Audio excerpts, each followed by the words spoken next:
Alright guys, we've been looking at acid-base problems, so now what I want to do is look at a Ksp problem. Just like all questions from about 2013 on are all free response sections of the test from 2013 and older, question 1 is an equilibrium problem. This equilibrium problem happens to be a Ksp problem. So let's just kind of look at this and see where we end up.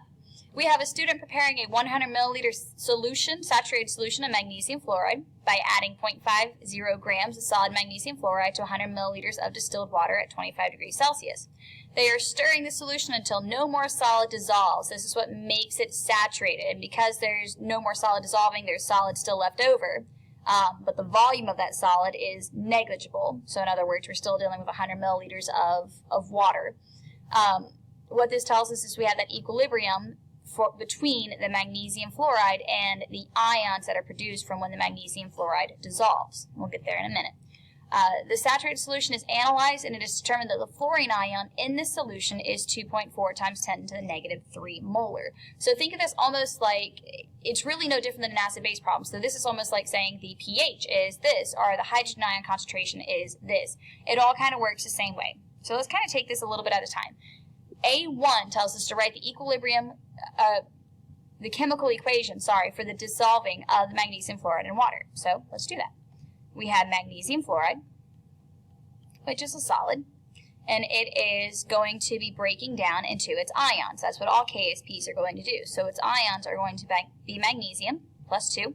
And the charges are important on these. You don't typically get points unless you have the charges present, plus 2 fluorines, so 2 fluorine ions.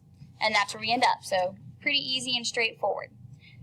From there, it says to calculate the number of moles of magnesium fluoride that dissolved. Okay, well, that's a little bit interesting. How are we going to do that? Well, like all equilibrium problems, we're going to use an ice table to kind of work this out and see where we end up. And there's actually 2 or 3 different ways you can solve this. I'm going to work you through 2 ways. The first one is going to be the ice table, our handy-dandy ice table. Okay, so because this is solid, we don't care about it. And by the way, these are the aqueous ions. We are going to ignore the solid, but we are going to pay attention to the ions, so ICE. We assume as we're making the solution, there's 0 magnesium and 0 fluorine, which means we are adding X and adding 2X here, because remember our coefficients are going to come down. We end up with X and 2X at equilibrium. Well, we're already told that the fluorine ion in the solution at equilibrium is 2.4 times 10 to the negative 3, which means we know this value already. 2x is going to be equal to 2.4 times 10 to the negative 3. Well, what does that mean? It means x is equal to 1.2 times 10 to the negative 3. Why is all that important? Well, because if we backtrack over here and let's say we have a certain amount of this, and again, we don't typically put anything here because it's a solid, but I want you to kind of see what's going on here. If this is Z amount, whatever that amount happens to be, we know it's going to be shifting towards the products, which means this is going to be minus X, and maybe if we did a different color, we could actually see that a little bit better. Minus X, okay?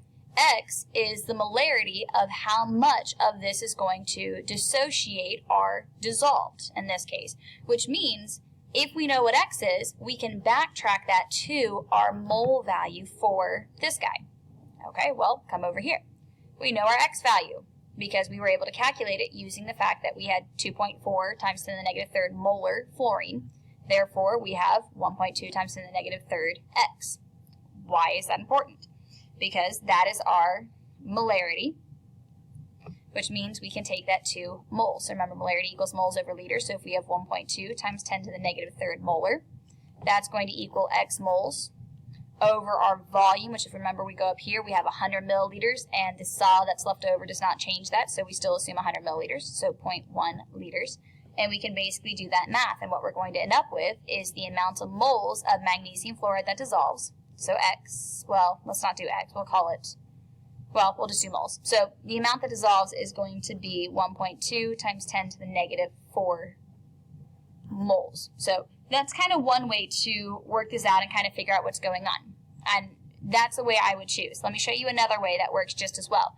Instead of doing the ice table, we can actually do some basic stoichiometry. And some of you may prefer that way over the other.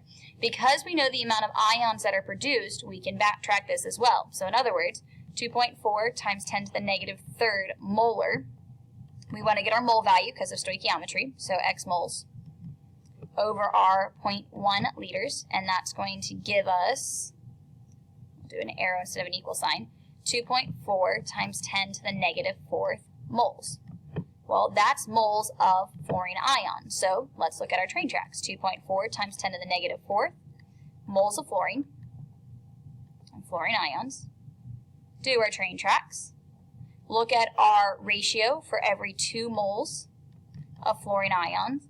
We have 1 mole of magnesium fluoride, which is what we're trying to get into. So if we do this math, we're dividing this number by 2. We end up with 1.2 times 10 to the negative fourth mole. So same answer we just got last time. It works either way. It doesn't matter which way you choose, as long as you're kind of getting the basic idea of where the math is coming from and why it is what it is. Okay, let's move on. Part 3 of A, and yes, we are still on A, is asking us to calculate the solubility product constant. So this is one reason why doing the ice table is kind of handy, is because you already have those values. So if we kind of remember back, we said 2x is equal to the 2.4 times 10 to the negative third molar, and that came from our fluorine ion concentration. And we can do our ice table again if that helps to see it.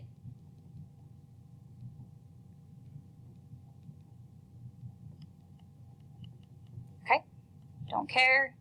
0, 0, plus x, plus 2x, x, and 2x. And we know the fluorine ion concentration is already this, so we know that that's what our 2x is. And we know x is going to be 1.2 times 10 to the negative third. We can do that by just solving, knowing that 2x is 2.4 times 10 to the negative third. X is going to equal half that, 1.2 times 10 to the negative third.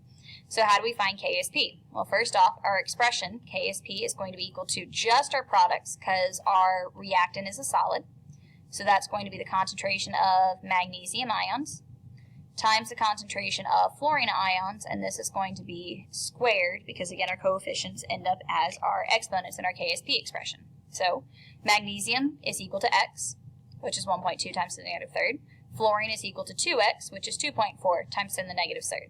So Ksp is going to be equal to 1.2 times 10 to the negative third times 2.4 times 10 to the negative third squared. And when we go through and do this math, what we're going to get is Ksp is going to be equal to 6.9 times 10 to the negative 9th. So really not any different than what we've been doing with acids and bases. Okay, so we have what used to be called a reset button. So now we're completely changing gears to a new prompt. We have a beaker containing 500 milliliters of a solution in which both calcium and barium ions are present at a concentration of 0.10 molar at 25 degrees Celsius. A student intends to separate the ions by adding 0.2 molar sodium fluoride solution 1 drop at a time from a burette. At 25 degrees Celsius, the Ksp values for calcium fluoride is 3.5 times 10 to the negative 11th, and the Ksp value for barium fluoride is 1.8 times 10 to the negative 6. So what in the world's going on here? We have a beaker with calcium ions and barium ions, and they're adding sodium fluoride, almost kind of like a titration, but not quite because we're not dealing with acids and bases. The fluorine ion is pretty well insoluble with just about everything except for group 1 and ammonium, which means when it comes in contact with the calcium or the barium, it's going to precipitate out. So with that in mind, these Ksp values play a pretty big role, and this is something we kind of talked about in class, but not quite, so I want to kind of work through this real quick. If you have barium fluoride, it's going to break down into barium and fluorine ions, 2 fluorine ions, or if you have calcium fluoride, breaking down into calcium ions and 2 fluorine ions. So here's kind of the idea. As the ions build up, think of your Q value here. And remember, we're kind of ignoring the reactant side because both of these are solids. Think of your Q value here. As you're adding the fluorine ion and you already had the barium ion in here, what's going to eventually happen is Q is going to become greater than K. Which, if you remember correctly, if Q is greater than K, it means our products are too large.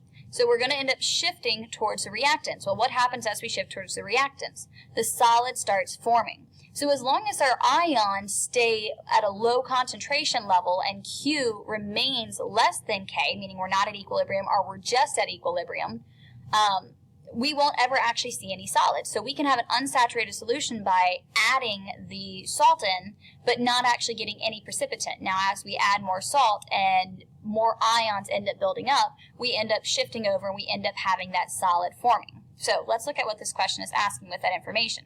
Which salt will precipitate first, the calcium fluoride or the barium fluoride, and justify your answer? Well, look at your two Ksp values. We have one that's 3.5 times 10 to the negative 11th and one that's 1.8 times 10 to the negative 6th. This is significantly smaller, which means as these ions are building up, that calcium ion is going to hit Q first because K is very small. So Q is going to be greater than K first, way before barium fluoride is going to be able to reach K, which means this is going to shift towards the products before this guy, or not towards the products, sorry, towards the reactants, before this guy can shift towards the reactants. Well, what does that mean? That means we're going to see this solid first. And because we see that solid first, the calcium fluoride is going to be the one that precipitates first. So kind of thinking about it this way, because the Ksp of calcium fluoride is so much smaller, it's going to have less ions floating around in solution, and therefore more solid is going to form or be left in solution. So these ion concentrations are going to reach your K value, or Q value, however you want to think about it, much quicker than these guys are going to, because it takes a lot more of these to hit your K value. So these guys are going to hit our K value first and then exceed our K value, so Q is going to be greater than K, causing a shift towards our reactants, causing a precipitation of CaF2 first. Okay, I'm going to go ahead and stop there. We'll come back and deal with the second and third part of B on the next video.